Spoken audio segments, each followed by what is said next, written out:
Pina-check up ko si Kulugo. Ay, Kulugo, asawa pala. Huy! Pagkatapos ay nagparehistro kami. Bay, kagugurang na, hindi pa mga butante. Ayaw, di ma.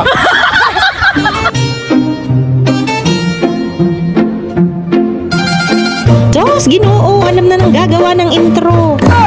Hi! So, ayan, nung araw na yan ay pupunta kami ng ospital. Ay, sasamahan ko magpa-check up si Christian at daming-dami ng dinada. Bakit ngayon noon pa, tinatamad lang lagi. Sinasayang ang laman ng car. Lagi ko ang sinasabi sa kanya, hindi kaya lahat ay meron na yan. As you can see, ayan nga, dito kami magpapa-check up sa Alphamart. Hoy, hindi! Dito, sa pila. Para malaman na namin kung bakit namamaga yung mga joint niya. Mamaga sa gabi, tapos kinabukasan ay nawawala. Bago minsan nasakit daw yung dibdib niya. Andyan pa yung parang masusuka daw siya, tapos lasang maasim. Ay, katakawan mo yan sa kape. Ayaw, di ma.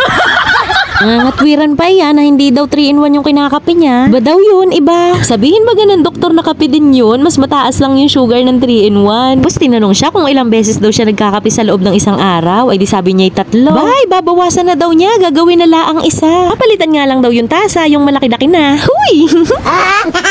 Ano ka ngayon? Ayaw mong maniwala sa akin, ha? Pagkatapos namin doon, ay dumiretso na kami dito sa Robinson's Place Imus. Dito kami magpaparehistro at tunay namang kagugurang na ay hindi pa kami mga butante. Magkaroon man laang ng saysay ang pagiging mamamayang Pilipino. Huy!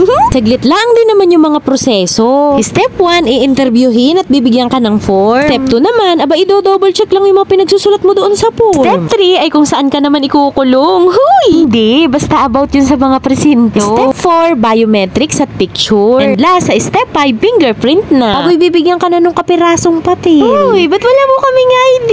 And finally, we're done. A big thank you, Lord, sa lahat po ng blessing. Salamat din po sa inyong mga nanonood na itong mini vlog ko, lalong-lalo na sa mga nakakarating hanggang dito sa dulo. Kung hindi pa kita followers, follow mo naman ako. Yun lang, tapos na.